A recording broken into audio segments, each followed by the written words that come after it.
What would the plan be to do it? Could anyone even imagine what that would be?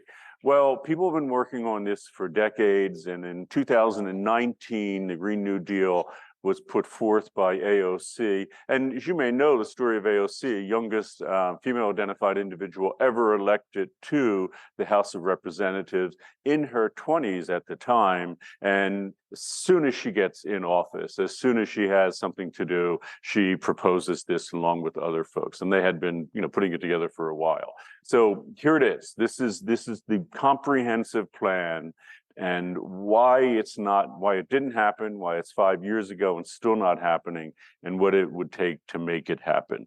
So, but before we do that, let's go to our first iClicker poll.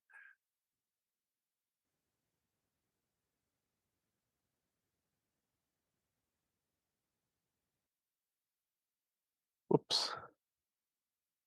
I'm just curious how familiar you were with the Green New Deal. It's been out there a while. People keep talking about it, maybe in other classes, maybe in high school, maybe from what you've read online, you knew about it very much, kind of vaguely familiar with it, whichever.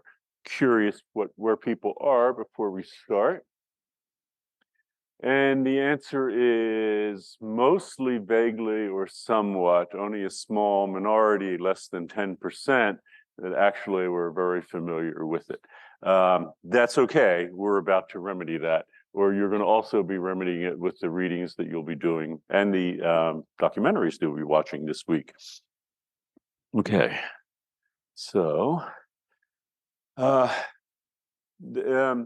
the fact that it's the most important thing ever proposed meant that it got an immediate backlash from the generally the Republicans in Congress, as well as the president at that time, Donald Trump.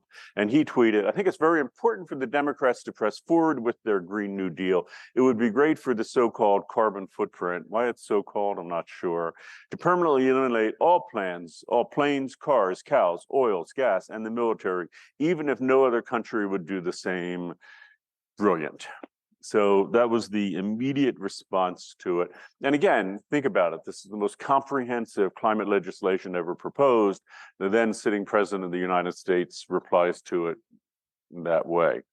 So the Green New Deal, and you're going to read it if you haven't already, it didn't anywhere in there suggest that all planes, cars, cows, oil, gas, and military need to be permanently eliminated. But Donald Trump puts together a nice little list here of what we need to consider, because we've already taken up these first three here, right? Cars, planes, and cows, is largely writing those three things out of American culture, going to plant-based or largely plant-based diets, shifting from cars to public transportation and personal mobility options, and reducing air travel as much as possible by replacing it with high-speed rail. If you could do those three things, I mean, those are the three low-hanging fruit with respect to climate, you could cut, climate footprint in half for most Americans. You'd also have to do what else is on the list here, which is cut the military, and we'll talk about that in a moment.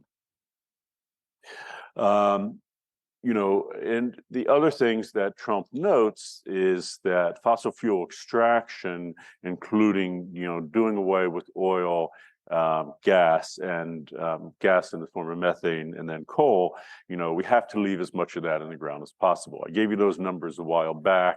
Something like 88% of all coal has to stay in the ground. We have to get rid of this extraction economy. That has to stop very quickly.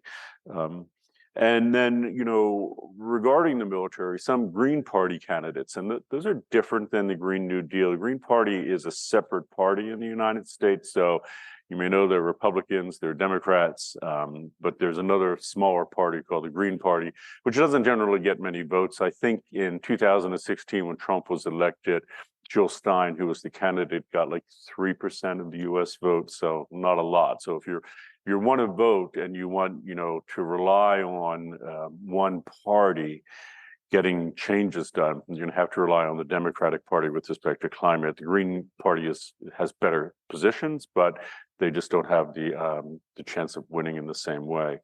But anyhow, the Green Party has suggested that we need to cut spending on the military in half in the United States.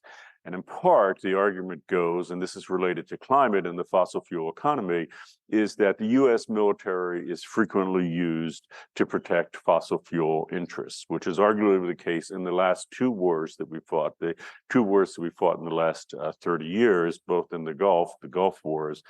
It's not been about protecting U.S. land. It's not been protecting, U.S. people or property. The argument is made by a number of individuals that the U.S. military now, especially with those wars, has basically been a global police force for the fossil fuel industry, and the U.S. could cut military spending in half. So in other words, if we stopped fighting wars over oil rights and stopped, policing that sort of thing, we could cut the military economy in half. But and if you think about it, given all the money that we pay in taxes that goes to the military, to think that most of it, is spent in protecting our oil interests across the planet is kind of a mind-boggling thing to wrap your head around. And I've noted this before, but have you ever wondered why the U.S. military has been so active in the Middle East? We fought these two wars there. They've cost billions of taxpayer dollars, scores of U.S. lives, hundreds of thousands of people have died, over 100,000 civilians alone. And, the majority of the planet's proven oil reserves are located in that part of the world. I mean, is it a coincidence? So you can see why people argue that, first and foremost, we have to start thinking about the military too, because it has such a large carbon footprint, and so much of it goes to protecting this one industry. The Green New Deal proposed by AOC, and you're going to read that. That's, if you haven't already, it's House Resolution number 109 of the 116th Congress. That was in 2019. It's interesting. It makes no mention of Trump's list of planes, cars, cows, oil, gas, and the military. I mean, they are not mentioned in the Green New Deal, which is kind of surprising, especially Trump's attack on it is based on these things, but it's not in there. With respect to transportation, for example, the Green New Deal proposes overhauling transportation systems in the United States, including through investments in zero-emission vehicle infrastructure and manufacturing, clean, affordable, and accessible public transit, and high-speed rail. Since the wording here isn't specific, there's still room for zero-emission cars, in other words, electric cars. Similarly, although the inclusion of high-speed rail seems to be offered as an alternative, at least in some instances, to air travel, there's no mention of eliminating planes in the Green New Deal. Instead, what the emphasis isn't on what's being taken away, but what is given to us. So in the form of this new infrastructure, we'll be given much better mass transit, we'll be given high-speed rail.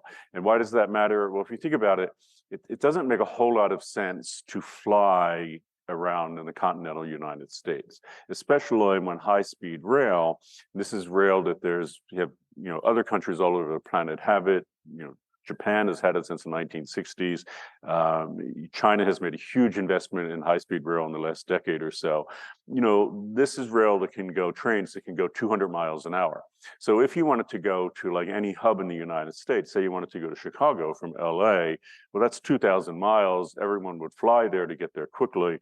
If we had high-speed rail, you could get there in 10 hours. It's not as fast as a plane, but by the time you go through a plane and you go through security and everything, it's not that much slower, especially if you did it like as a red eye, and that can be entirely fueled by renewables. So, you use renewable electricity the whole way. It's zero emissions, and compared to an air travel, which is, the greatest emissions, time-wise.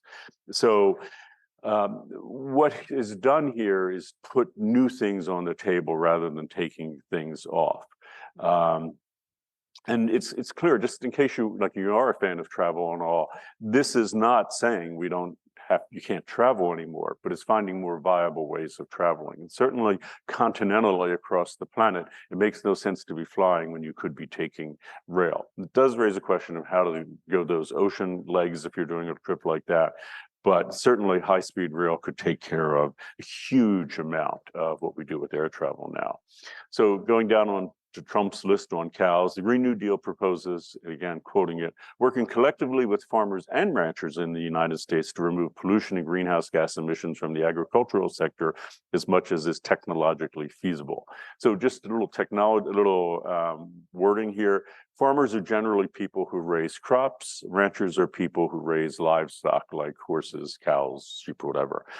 And so the wording here, is not saying that beef and lamb, even though they're the chief problems with respect to methane emissions, it's not ruling them out again. So again, the saying that the Green New Deal is coming, for cows isn't entirely accurate. Of course, it's ultimately going to be something like that, but that's not what's mentioned in it.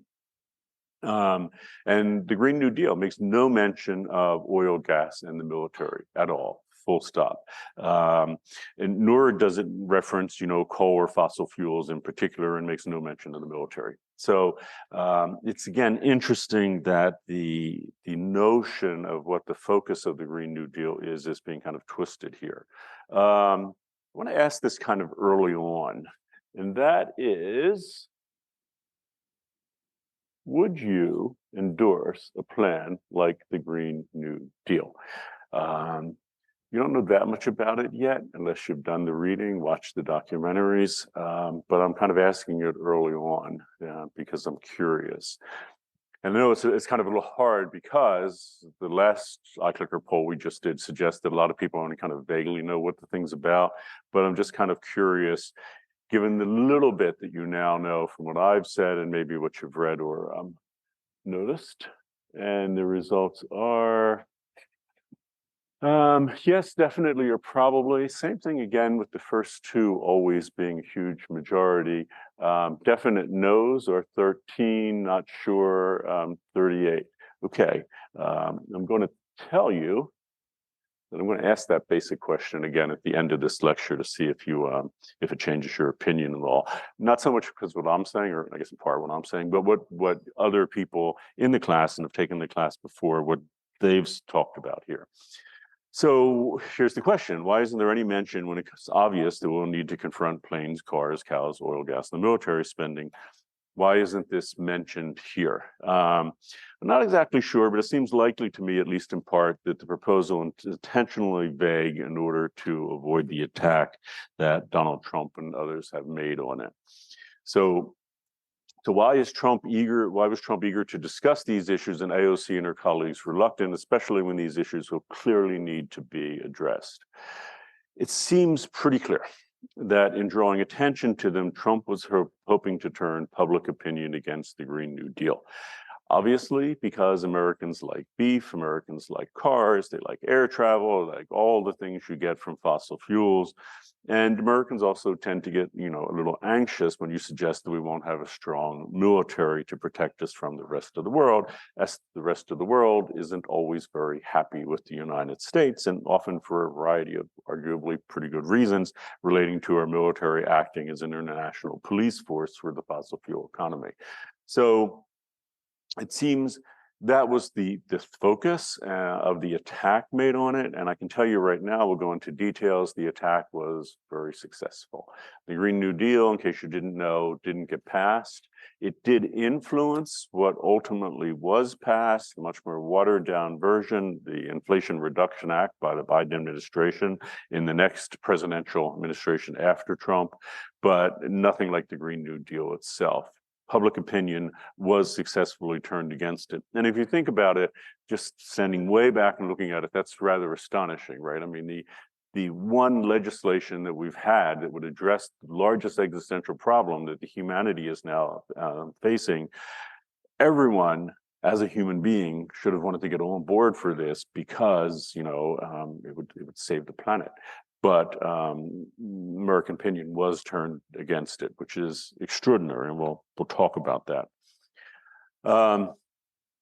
So knowing this in advance, I think it's pretty clear that AOC and her colleagues likely kept from referencing planes, cars, oil, gas, and the military and a range of similar issues, lest public opinion be swayed away from keeping Americans from embracing those. And it worked.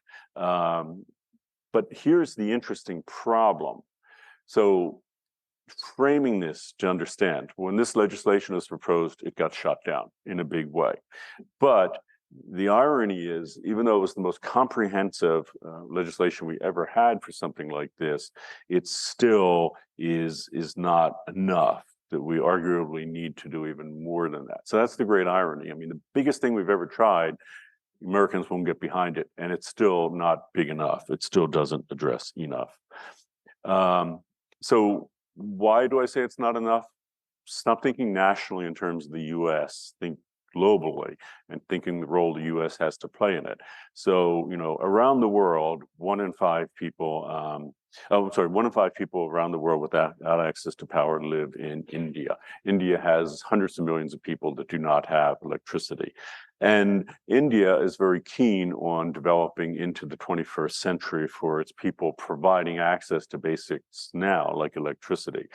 What are they going to do about that problem? Well, I think if you remember, the very first documentary we saw, Before the Flood with Leonardo DiCaprio, noted that India is sitting on vast coal reserves, like number 3 or 4 on the planet. So, and coal is very cheap power. It'd be very easy for them to dig it up and start burning it. And if they did that, it would create a global, it would accelerate climate change even more, a global catastrophe. So what's the answer to this problem? How do we address it? Well, Al Gore, 32 years ago now, wrote a book called Earth in Balance. And this was not long after Bill McKibben's book introduced the climate crisis to the American public in a big way in 1989. Al Gore immediately set out, and Al Gore had run for president in 88, and he became vice president in 92. He immediately came up with a solution of what we could do, and he called it a global Marshall Plan. So you tell you right now, so the Green New Deal, actually someone asked a question here I'll get to. I note that it's a reference to FDR's New Deal, which is from the 1930s. In the 1940s, we had something called the Marshall Plan, and now that was being resurrected too, well, before the Green New Deal, by Al Gore. And what would this do? It would, quote, require the wealthy nations, read the United States, the EU, and others, to allocate money for transferring environmentally helpful technologies to what at the time was called the Third World, to help impoverished nations achieve a stable population and a new pattern of sustainable economic progress. To work, however, any such effort will also require wealthy nations to make the transition that will in some way be more wrenching than that of the Third World or for low and moderate income countries. So, Green New Deal focuses just on nationally what we could do in this country. The Global Marshall Plan 30 years ago said, yeah, well, you need to think net globally as well. If you don't address something like what's happening in India right now, then regardless of what happens in the US, we still will have a climate catastrophe. That's going to happen. The US has made so much money from the fossil fuel economy. We need to help the rest of the world catch up. And the idea is simple enough. As wealthy countries like the US would help less wealthy countries like India develop sustainably. In practice, this could involve knowledge and technology exchange, as well as loans and funding. Incidentally, in her book, This Changes Everything, which I recommend, by Naomi Klein, she rechristened the idea, the Marshall Plan for the Earth. So you often hear it called that. Marshall Plan is still in there, but what's it for? It's for the Earth. So let me give you a little more on that. How might it work in practice? So if you know this, if you watch the alternate film, also from the first week, Al Gore's An Inconvenient Sequel, part of that was filmed at COP21, where Al Gore was there in Paris negotiating at that time. And in part, he was negotiating with the US company Solar City, which I now think is, well, it was part of Tesla. I now think it's just called Tesla, but I'm not sure on that. But anyhow, to get Solar City to license some of their technology to India. In other words, some US companies like Solar City have patents that have to do with photovoltaic production, very efficient photovoltaic cells, more efficient than you could otherwise make. Global patents, international patents, keep companies from having access to those. And Al Gore negotiated with SolarCity, and quite commendably, they agreed to, free of charge, allow India to use that technology to make solar cells themselves without having to pay, tax or anything to the patent holders, which is SolarCity. Very commendable. And I mean, of course, didn't mean that India could make solar panels and sell them to the world, but for their use, that's the idea. And you can see Gore, this is 2015, almost a couple decades after he first came up with the idea. He's still very keen on trying to negotiate that, trying to get wealthy countries to do what they can to help other countries basically both develop sustainably, but also keep from emitting as much. So why should wealthy countries go along with the proposal for this Marshall Plan for the Earth? There are a number of reasons. In fact, you could give a bunch of them, but there are two that are big. The US has been the leading economic power since the 19th century. We ruled the 20th. I mean, there was no country that came anywhere near the United States economically. That's changing. Certainly, China has sort of leapfrogged us. But during the 20th, this corresponded to our developing a massive economy that was a fossil fuel economy. That's what it was about. And unfortunately for the rest of the planet, this had a byproduct, which I've noted again and again, that we put 25% of all carbon dioxide and greenhouse gases into the atmosphere.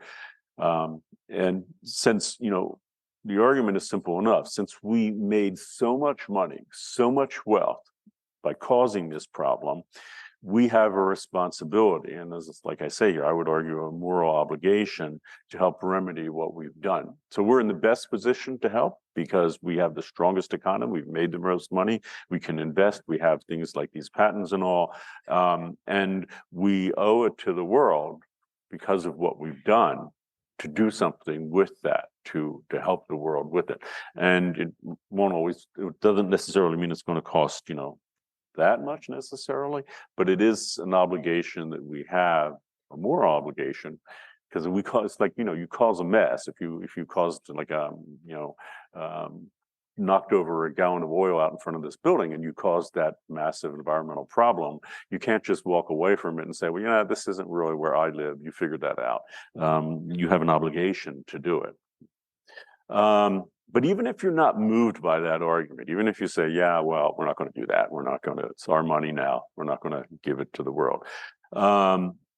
It's nonetheless in the best interest of the United States and all wealthy countries. And if we let the world develop the way we did, if we let them build economies the way we did based on fossil fuels, it's going to be a disaster for the planet. Sooner or later, that coal burned in India or anywhere else on the planet is going to translate into problems for the US.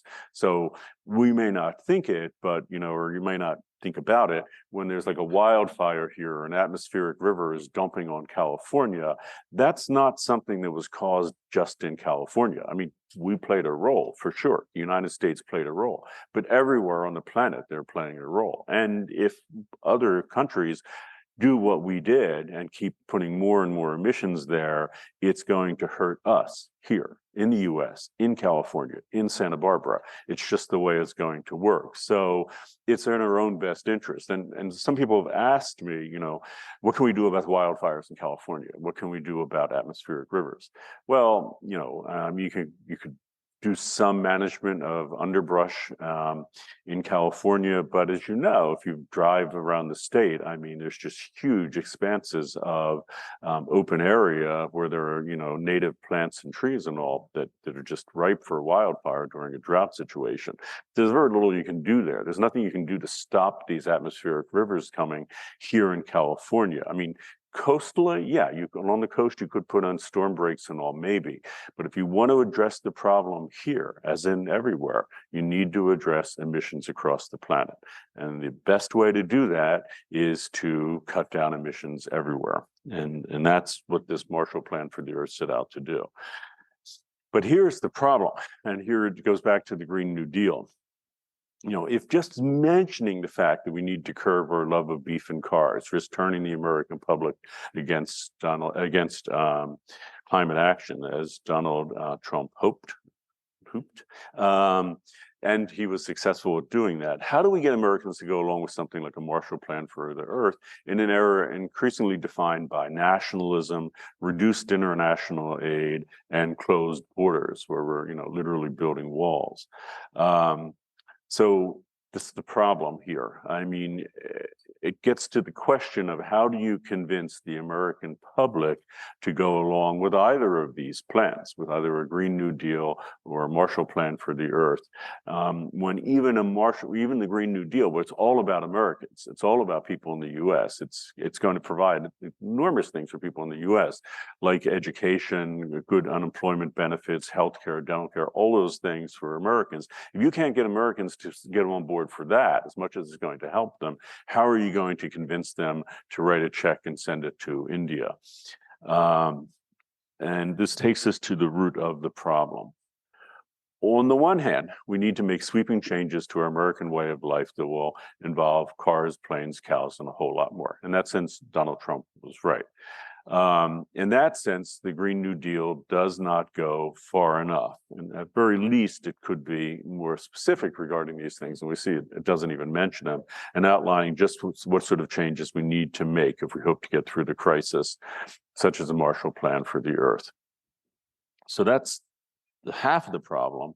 But on the other hand, if it's going to take all this to do, and if you just mention the problem, I mean, Donald Trump, in his credit, I mean, he after all this decades of figuring out what needs to be done, proposed legislation, books written, studies done, thousands and thousands of people working on it, Donald Trump was able to knock it out of the running with a tweet. I mean, a tweet. And he's able to, just by mentioning beef, cars, airplanes, you may not have these if you sign off with this Green New Deal, which is probably why, AOC and her colleagues didn't mention them. But I mean, think about it. If it's that easy to sway the American public against these plans, it's a huge problem. I mean, it just sums up where we are in the country. But we're going to talk about ways around that, or how to communicate more successfully what needs to be done with something like the Green New Deal.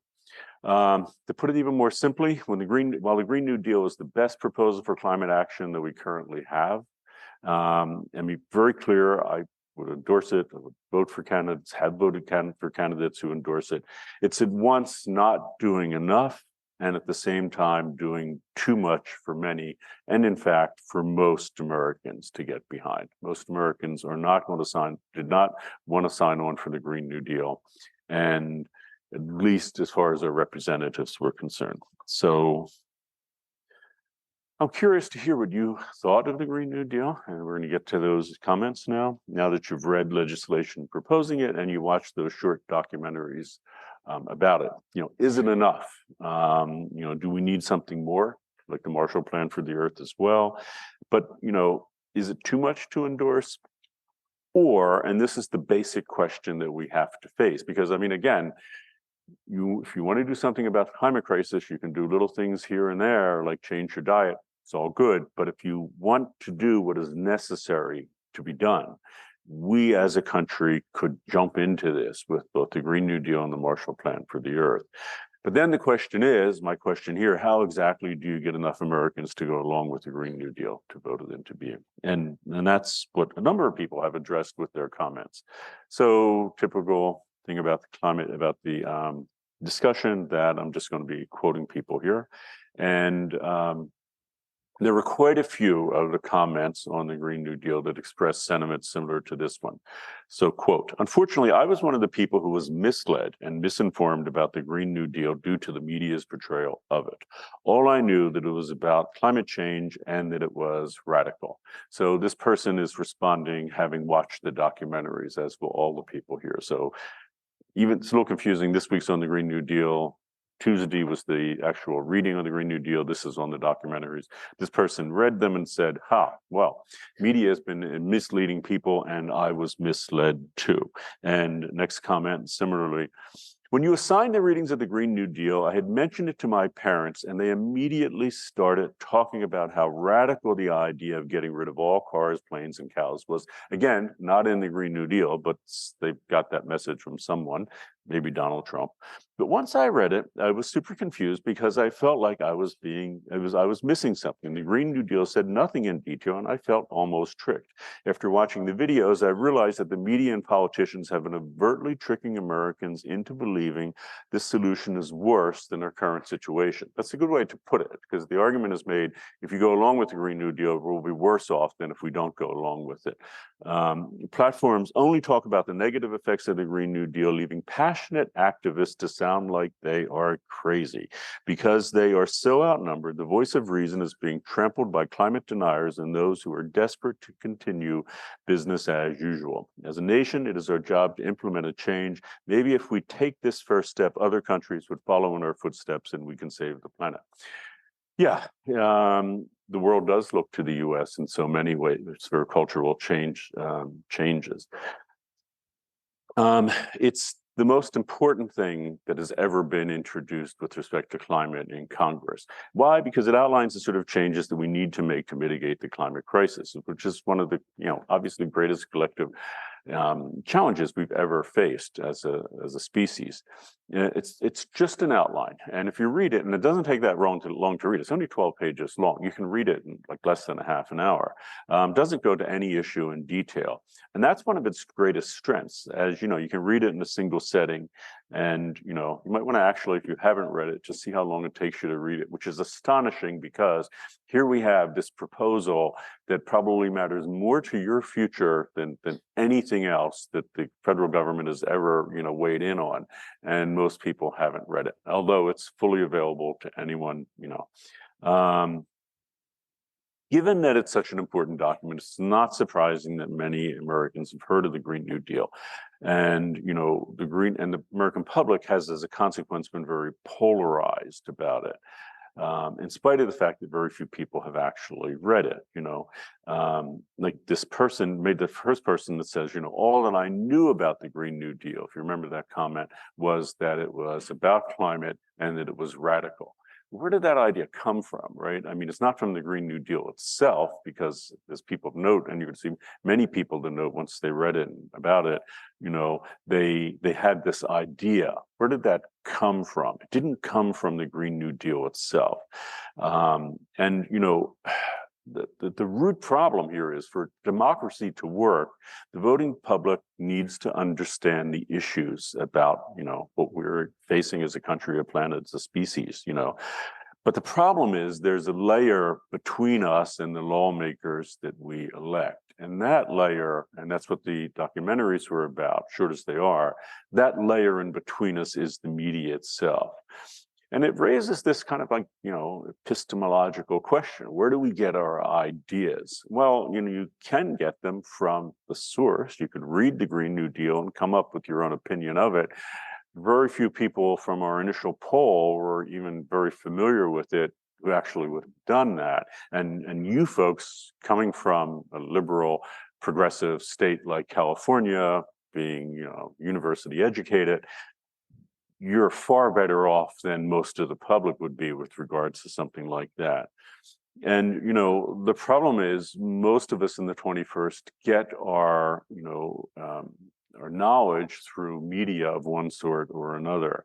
And, unfortunately, with something like the Green New Deal, you get spotty information. So I actually entered the Green New Deal in just a day or two ago into my browser, Google, and I got, for example, a very good article popped up pretty early on. What does the Green New Deal, a climate proposal, explain, from the New York Times? In fact, if you find that one, if you do the same, it's actually a pretty good article. It explains it in a basic way that anyone can understand. But also, right in the top results, I also got an article from Fox News that said, entitled, quote, "Green New Deal would destroy the American dream, create American nightmare." So the problem is, if you want to understand about the Green New Deal, if you're hoping to get media to help you, as we've seen, there's a lot of denial out there, and it's going to be very difficult. this person noted, the Green New Deal seemed honestly confusing. And why not? If you're getting your information through conflicting media like that, sure. But after I read it, I was surprised to see the whole document has two major goals. What we need to do is solve the climate crisis and how the American people will be protected in doing that. Looking at it like this, it makes it seem much more simple and doable. And that is what the Green New Deal sets out to do. How do we mitigate the climate crisis? What do we need to do? And how do we protect the American people in the process? And more, how do we protect the American land, American animals and all too in the process? It's,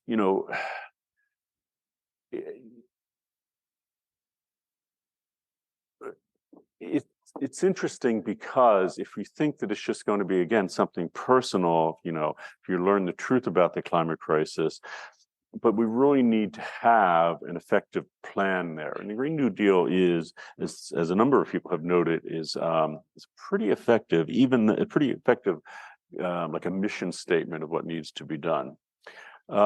So this is a long quote. I'm going to read it. I put it on 2 slides from a person. Last fall, I took a course on news, politics, and democracy within the communication program here at UCSB. We learned about how the media relies on sensationalism, and it's not fulfilling its responsibility to our democracy. So shouldn't media be helping to strengthen democracy?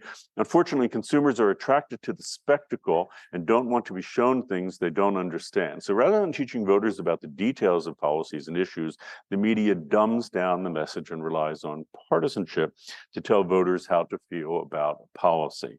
In this class, we discussed tactical framing. And if you recall, if you've watched the documentaries, one was just on tactical framing. That's the one from Vox.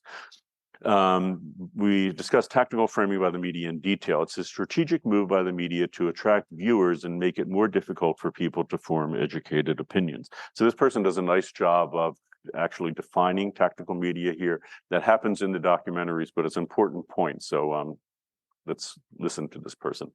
Tactical framing doesn't care for the capacity to solve the problem, only for the political debate. That's what they care about. While the media is supposed to be summarizing relevant issues on behalf of the citizens in order for them to formulate opinions of their own. So that would be the game thing, right? What should media do? Media should accurately represent something like the Green New Deal so that we could see what it's about. But they often complicate, this is media, the narrative, and make voters more cynical about politics and its ability to get anything done. In this way, rather than educating voters, the media serves as a tool for polarization. With the Green New Deal, the media and the politicians themselves in their discussion of the bill focus on its controversy. More specifically, Republicans have correlated the deal with socialism, which they have, creating fear within their supporters that the bill is not about the environment, but more about a complete restructuring of our system. Therefore, anyone that doesn't support socialism is likely to reject the bill before learning anything about it. So what does tactical framing do? Instead of making the Green New Deal about what we just said, about mitigating the climate crisis and protecting the American people, read the Green New Deal. That's all it's about.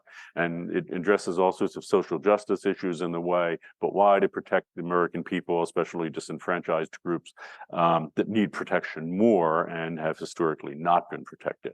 That's what it's about. It's about mitigating the climate crisis, protecting the American people. But this has been reframed in the media. It's been done tactically, and that word is chosen, it's a strong word, but it's meant to be like a military thing. It's a tactical move to shift Americans from thinking about this as protecting helping the climate crisis, protecting human beings, but instead as socialism. So what does it vote for? If you vote for the Green New Deal, is about mitigating the climate crisis, protecting people? No, if it's reframed, it's a vote for socialism or a vote for communism. That's not in the Green New Deal. But if you can turn that through and have a media spectacle of it, yeah. So it's not that, so certainly some media outlets do deny the severity of the climate crisis for sure. but nearly all nearly all media outlets are in the business, as this person succinctly notes, attracting viewers. And I mean by media outlets, I mean everything from traditional media, whether that's print or TV or something, to new media, and that could be what you get on your feed from Twitter. Um, Consequently, instead of, and again, I'm quoting this person, instead of summarizing relevant issues on behalf of the citizens in order for them to formulate opinions of their own, media instead stages a spectacle of two sides facing off on the issue. In this way, as the person aptly notes, the media serves as a tool for polarization. In other words, they stage this theatrical spectacle, two sides battling it out and fighting. And why is that done? Is that like the most effective way of educating and getting material out? No, but that's like reality TV, right? I mean, it's people yelling at each other. That's why people watch reality TV. That's why people watch when you do those sort of media spectacles. But if you think about it, it's kind of what we saw in Merchants of Doubt. It's like a sleight of hand trick going on here, because we should be talking about the climate, we should be talking about protecting people, but now we're talking about socialism. And with socialism, we're really to a whole generation or two of Americans, we're talking about communism. We're talking about Mao's China, the former Soviet Union. How that happened is the sleight of hand. That's the issue. On the one hand, people think they're voting for something to mitigate the climate crisis and help people. On the other hand, people are thinking they can't vote for it because that's going to drop us into communism as a country. And as many people on the comments we've already had, this has been very successful. So one person commented a couple comments ago, if you remember, I just knew two things about it. I knew that it was about climate and that it was radical. Well, that's half right. It is about climate, but tactical framing is what framed it as this radical thing. And if you think about it, it's a really vexing state of affairs, because not only is media, failing to explain important issues like the Green New Deal to the public, they're allowing and even arguably encouraging it to be seen as a polarizing political issue, which greatly reduces the chance of it being supported by voters. And this is new, right? So if you go back 50 years ago to the early 1970s, environment wasn't a two-sided issue. I mean, the EPA was founded by Richard Nixon, who was a very conservative Republican in his era, and yet he was very much pro founding it. And it was, Environmental Protection Agency was greatly endorsed on both sides. Why? Because it's in everybody's interest. No one wants a planet in ruins. But now the situation is changing, and one of the tactics used, as we've seen here, is tactical framing.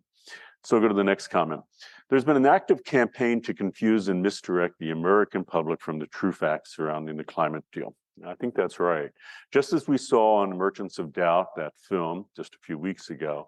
With this being said, how is the average American supposed to make any sort of informed decision about whether this proposed plan is a good idea or not? Yet again, I found myself sitting at my desk, frustrating with the cyclical nature of the fight against climate change and how all the efforts being made seem to be going to waste. Yeah, it's a really good point. I mean, so if you think if you came into this class thinking the problem with climate change is something like new technology, like we need more wind and solar, it's good for sure. But we need to address this problem, because this problem is why we do not have a comprehensive plan that's been implemented to deal with this climate crisis, not in the United States. And this person notes, of course, that, who's really behind this? The fossil fuel industry and its affiliates are spending an enormous amount of money to keep us from acting against their industry, because their industry is done. It's over. It will end. And people like Bill Gates have said, rightly so, in 30 years, the fossil fuel industry will be over. But they want to continue for as many decades as they can. They shouldn't have continued many more decades out of the 1970s, but they have. So if the Green New Deal is designed, to protect the planet and the American people, what's not to like? Well, what's not to like from the position of the fossil fuel industry is this is going to be the end of it. So clearly, they have incredibly vested interest in keeping that from happening. So get to the next quote. I'm assuming that the title of this deal is a reference to Franklin Delano Roosevelt's New Deal, which it is from the 1930s. This is most likely meant to mirror the circumstances of that time into our present day. America is facing one of the world's most pressing issues, and the government needs to create sweeping changes in order for its people to thrive again. Similar to the New Deal, the Green New Deal aims to assume the responsibility for transitioning the American people from one stage to another. So I like the comments. People do such a good job. Those comments succinctly notes that it is a reference to the New Deal from the 1930s. And it's, what was the New Deal? Actually, New Deal was a series of programs, public works projects, financial reforms, and regulations enacted by FDR. That was between 1933 and 1939. So what sort of programs were these like? What was the New Deal like? National Labor Relations Act, the Work Progress Administration. You may have heard of this, called the WPA. Through these, the U.S. government stepped in to protect the rights of workers and citizens, often against businesses that were exploiting them. So what was the problem? Great Depression caused by large business.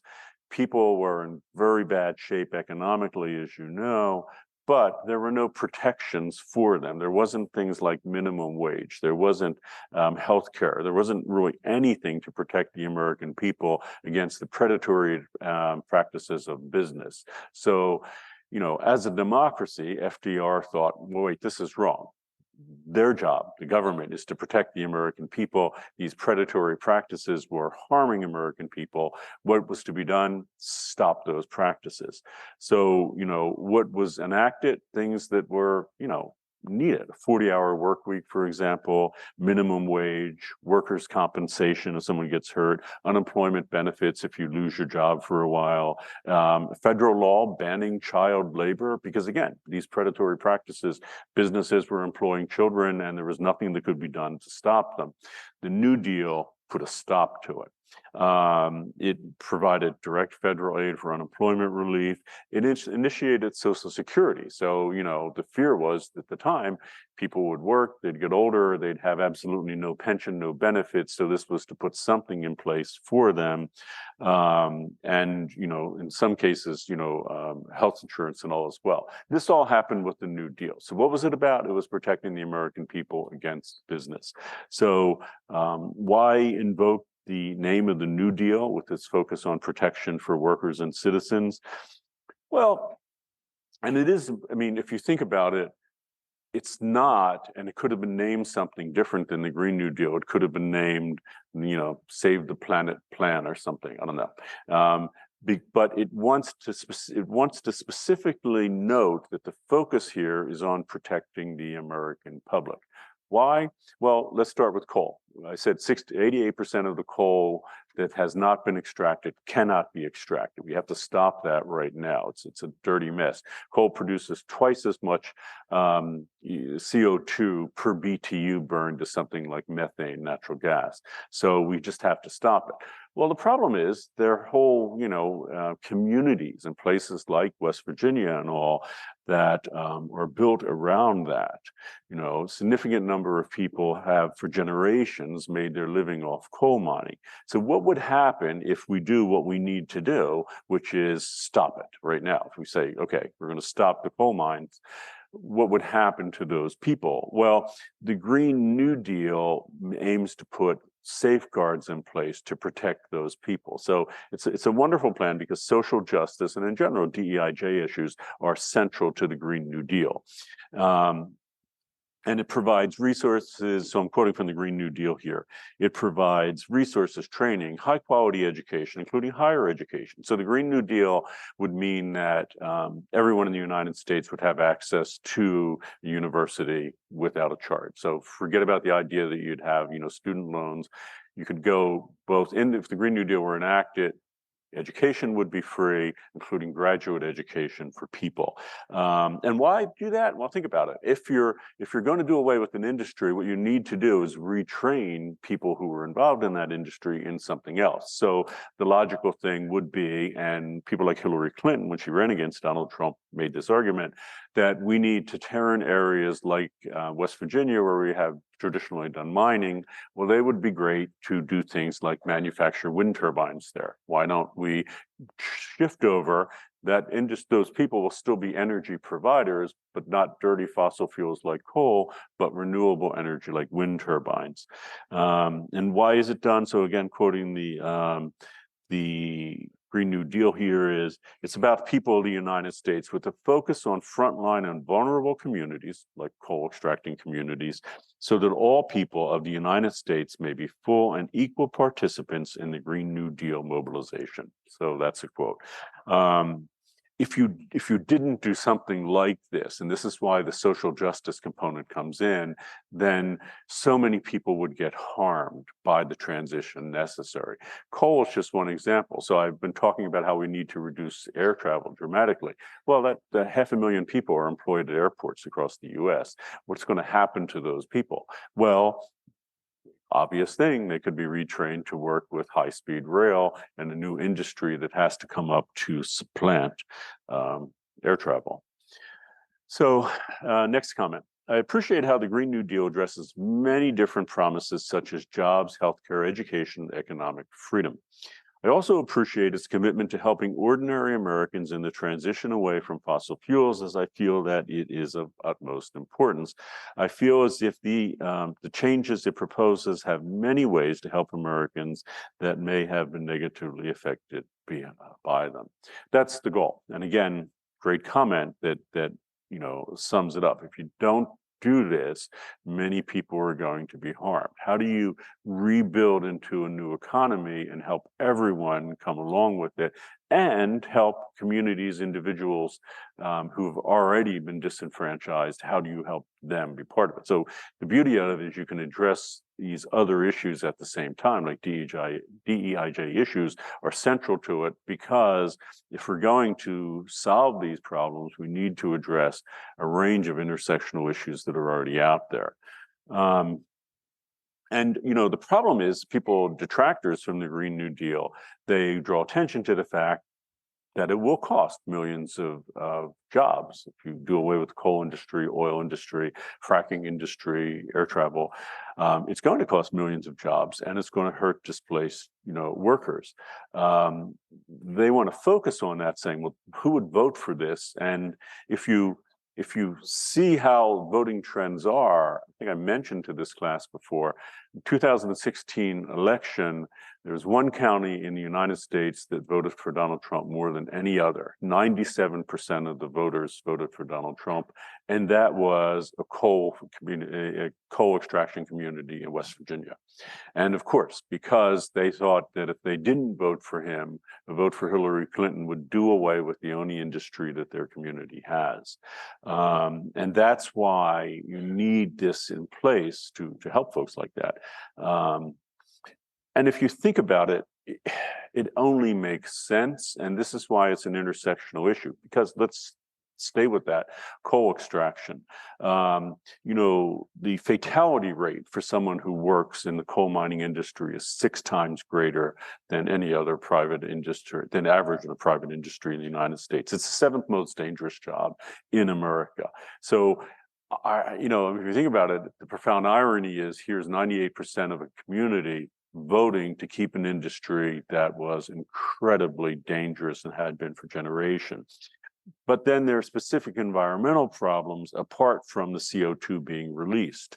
Methane emissions from coal mines alone is 11% of total US methane emissions. So if you think, rightly, that like the beef industry is a big problem, beef industry is like 28% of US emissions. Well, at 11%, that's still, 40% of those emissions are coming from coal mines themselves. So it's clearly something that, also has to be addressed.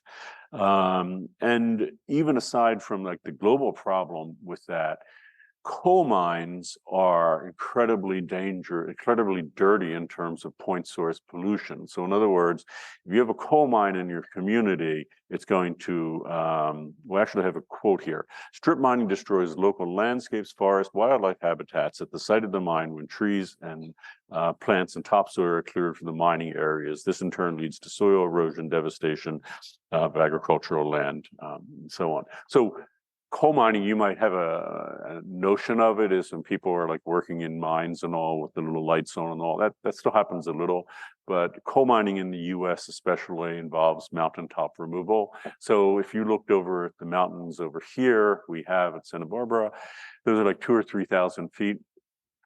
Coal mining, in the sense of mountaintop removal, uses massive vehicles and equipment to literally take the top off of a mountain, like the top 1,000 feet. So imagine if this was our community, if there were coal resources here, that those mountains would all get leveled off, that the top half of them or top third of them would get leveled off. And if you think that that won't cause incredible devastation here in terms of pollution, in terms of change of habitat, loss of animal life, plants, everything, I mean, you're mistaken. So again, the great irony here, here's 98% of a community trying to keep an industry there that is destroying the community. And, you know, it's not only killing people, seventh deadliest job in the US, but it's also destroying the area itself. You know, yeah. The next comment, actually, I believe this is the specific little documentary that you watched, which is A Message from the Future with AOC. So that short film, Message from the Future with AOC, if you haven't watched it, you will watch it or should watch it for this week. Quote, made me have hope again on politicians. So AOC is a member of the House of Representatives, mostly because the words from her mouth were positive and hopeful instead of the usual pessimistic and narcissistic comments we usually get. This is refreshing. This made me have hope that we are going in the right direction to change how government acts and to have better chance of fixing our problem. It was depressing to hear Dianne Feinstein, someone who was representing our state, in other words, representing California in Congress, say that it cannot pass. So Dianne Feinstein, who's someone who should have gotten on board for it, said, no, it's just not going to pass, and didn't vote for it. But then we have someone like AOC, who is bringing a new optimistic point of view to the muddy and toxic waters that is politics, and is definitely what we need when most of us react with cynicism. Yeah, I think it's a great comment. And regarding that little film, you may know that there's a whole subgenre of science fiction called climate fiction, otherwise known not as sci-fi, but cli-fi. And, you know, cli-fi imagines a dismal future or an alternate reality that's dismal. So think like Hunger Games, Mad Max, that whole, there's been like 40 or 50 years of that going on. And in fact, in English 24, we watched one of the first cli-fi works, which is the film Soylent Green, which was from 1973, imagining what the world would be like in 2023. But they're all apocalyptic. They're all dystopic for the most part. And, you know, you just get depressed, you know, watching them. But in contrast, you have AOC's Message from the Future, where AOC produces this little film, and it's her looking back from the 2050s at what we've done since the 2020s. So it's futuristic, it's imaginative, speculative fiction, imagining 40 years from now. But the world she imagines is not dystopic. It's not apocalyptic. It's wonderfully optimistic future. She actually imagines how we get out the other end. And actually, in English 24, a book that we read, Ministry for the Future, by Kim Stanley Robinson, who will probably come and visit the class again, is just the same thing. It talks about the problem beginning in 2024. He wrote it in 2019, but imagining what it will be like if we get down to it can we solve this problem in the next 40 years? And that is, by the way, a good part of your lifetime. AOC presents this really encouraging model of what it means to imagine a better future. And I would note that she actually makes a passing reference here to the phrase climate delayer. So you heard of the phrase climate denier. We've talked about that, merchants of doubt, climate of doubt, all about climate deniers. But AOC actually coins that term. I think she may have coined it. It's not clear yet. Historians will figure that out. But she was responding to Dianne Feinstein. And AOC actually coined it in the new media world we live in an Instagram video post that she made. So if you don't watch AOC, she's pretty active on Instagram, I think, or at least was. I'm not sure about now. But, what she's saying is, in addition to climate change deniers, so these are people who are like, shills for the fossil fuel industry, but we also have people, case in point, Dianne Feinstein, very traditional Democratic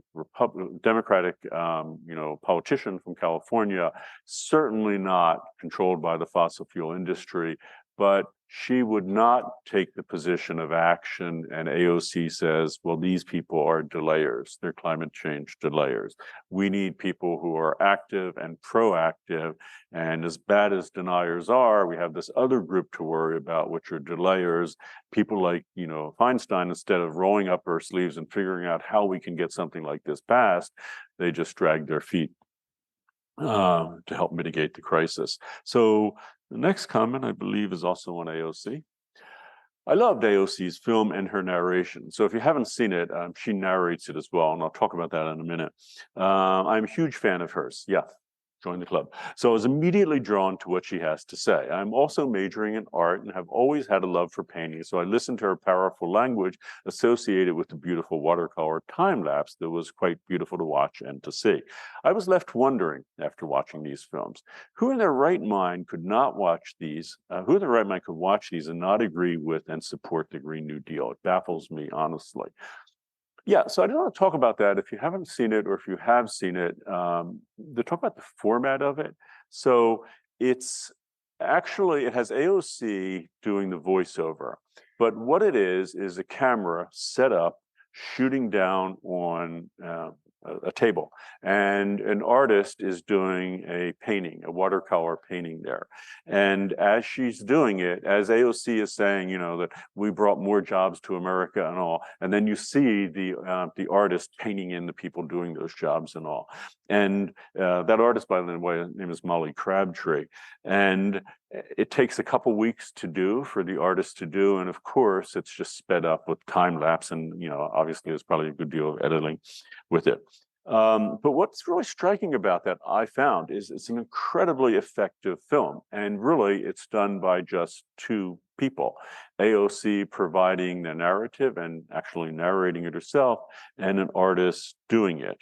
And it seems to me like this wonderful example of what we can do in like the age of new media. So if you are like this person, interested in art or majoring in art, you could do something incredibly effective like this. It's sort of what we've always hoped about with media became more democratic, that someone could produce something so effective so easily now. I mean, normally the kind of documentaries like the one with, Leonardo DiCaprio, they take millions of dollars and hundreds of people to do. And yet this was just a wonderful example of something that was really made for dissemination on YouTube, I think.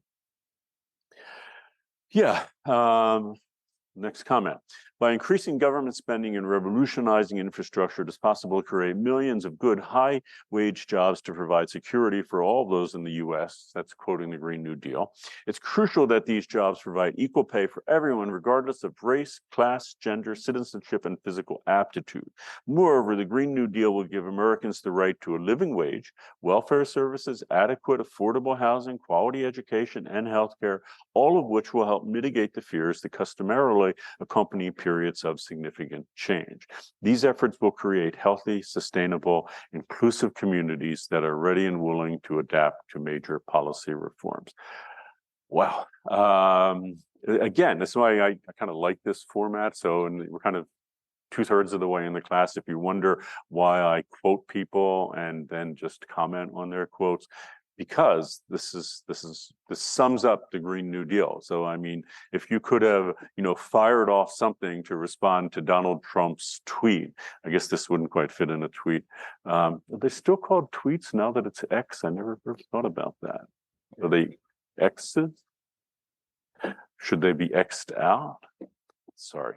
Anyhow, incredibly thoughtful comment. And if you want to prepare for the final exam, use this as something to sum it up, because this is what it's about. And if you wonder why it has all these issues regarding race, gender, citizenship, physical aptitude, and all that, and not being ableist and all, this is why, because it has to address making a better world. And that's why AOC's little video is so optimistic, because that's what it's designed to do. It's to make a world where all these issues are addressed at the same time as the climate crisis. Yeah, so we'll end on that. Here's the question. Have you changed your opinion at all regarding the Green New Deal? So in the last hour, really, would you endorse a plan like the Green New Deal? So I'm going to leave you with that and let you out early by 5 minutes. So people have changed their mind. I feel on the behalf of AOC vindicated that the Green New Deal is worthwhile. So, okay, have a good weekend and see you Tuesday.